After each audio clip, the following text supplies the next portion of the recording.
Jean, chapitre 11. Il y avait un homme malade. C'était Lazare de Béthanie, le village de Marie et de sa sœur Marthe. Marie était celle qui versa du parfum sur les pieds du Seigneur et qui les essuya avec ses cheveux. C'était son frère Lazare qui était malade.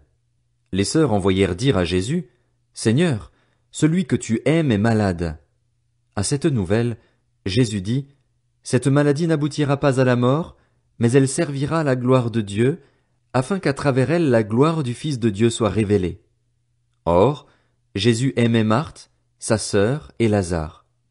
Quand il eut appris que Lazare était malade, il resta encore 2 jours à l'endroit où il était. Puis il dit aux disciples, « Retournons en Judée. » Les disciples lui dirent, « Maître, tout récemment les Juifs cherchaient à te lapider et tu retournes là-bas. » Jésus répondit, « N'y a-t-il pas 12 heures de jour? Si quelqu'un marche pendant le jour, il ne trébuche pas, parce qu'il voit la lumière de ce monde. Mais si quelqu'un marche pendant la nuit, il trébuche, parce que la lumière n'est pas en lui. » Après ces paroles, il leur dit, « Notre ami Lazare s'est endormi, mais je vais aller le réveiller. » Les disciples lui dirent, « Seigneur, s'il s'est endormi, il sera guéri. » En fait, Jésus avait parlé de la mort de Lazare, mais ils crurent qu'il parlait de l'assoupissement du sommeil. Jésus leur dit alors ouvertement, « Lazare est mort, et à cause de vous, afin que vous croyiez, je me réjouis de ce que je n'étais pas là.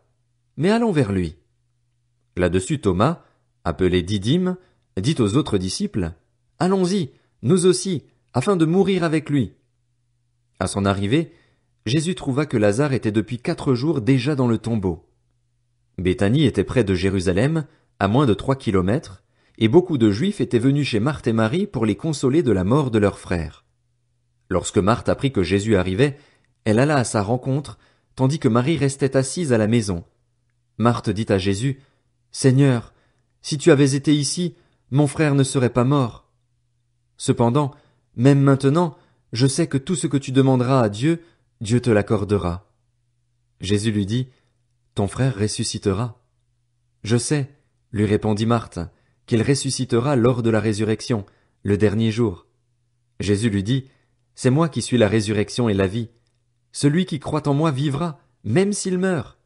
Et toute personne qui vit et croit en moi ne mourra jamais.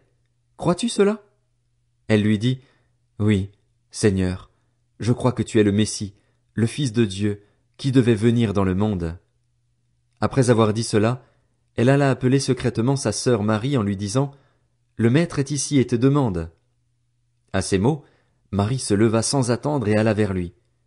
Jésus n'était pas encore entré dans le village, mais il était à l'endroit où Marthe l'avait rencontré. Les Juifs qui étaient avec Marie dans la maison et qui la consolaient la virent se lever soudain et sortir. Ils la suivirent en disant, « Elle va au tombeau pour y pleurer. » Marie arriva à l'endroit où était Jésus. Quand elle le vit, elle tomba à ses pieds et lui dit, « Seigneur, si tu avais été ici, mon frère ne serait pas mort. » En la voyant pleurer, elle et les Juifs venus avec elle, Jésus fut profondément indigné et bouleversé. Il dit, « Où l'avez-vous mis? » « Seigneur, lui répondit-on, viens et tu verras. » Jésus pleura. Les Juifs dirent alors, « Voyez comme il l'aimait. » Et quelques-uns d'entre eux dirent, « Lui qui a ouvert les yeux de l'aveugle, ne pouvait-il pas aussi faire en sorte que cet homme ne meure pas? » Jésus, de nouveau profondément indigné, se rendit au tombeau. C'était une grotte. Une pierre fermait l'entrée.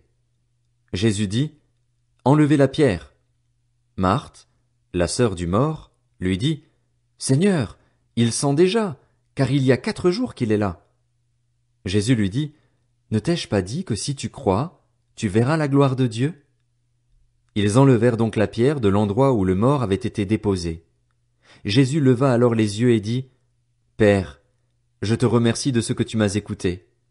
Pour ma part, je savais que tu m'écoutes toujours, mais j'ai parlé à cause de la foule qui m'entoure, afin qu'ils croient que c'est toi qui m'as envoyé. » Après avoir dit cela, il cria d'une voix forte, « Lazare, sors !»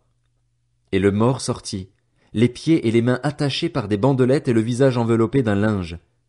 Jésus leur dit, « Détachez-le et laissez-le s'en aller. » Beaucoup de Juifs qui étaient venus auprès de Marie et qui virent ce que Jésus avait fait crurent en lui. Mais quelques-uns d'entre eux allèrent trouver les pharisiens et leur racontèrent ce que Jésus avait fait. Alors les chefs des prêtres et les pharisiens rassemblèrent le Sanhédrin et dirent: Qu'allons-nous faire? En effet, cet homme fait beaucoup de signes miraculeux. Si nous le laissons faire, tous croiront en lui et les Romains viendront détruire et notre ville et notre nation. L'un d'eux, Caïphe, qui était grand prêtre cette année-là, leur dit: Vous n'y comprenez rien. Vous ne réfléchissez pas qu'il est dans notre intérêt qu'un seul homme meure pour le peuple et que la nation tout entière ne disparaisse pas. Or il ne dit pas cela de lui-même, mais comme il était grand prêtre cette année-là, il prophétisa que Jésus devait mourir pour la nation. Et ce n'était pas pour la nation seulement, c'était aussi afin de réunir en un seul corps les enfants de Dieu dispersés. Dès ce jour, ils tinrent conseil pour le faire mourir. C'est pourquoi Jésus ne se montra plus ouvertement parmi les Juifs, mais il se retira dans la région voisine du désert, dans une ville appelée Éphraïm, où il resta avec ses disciples. La Pâque des Juifs était proche, et beaucoup de gens montèrent de la campagne à Jérusalem avant la Pâque pour se purifier. Ils cherchaient Jésus et se disaient les uns aux autres dans le temple: Qu'en pensez-vous? Ne viendra-t-il pas à la fête?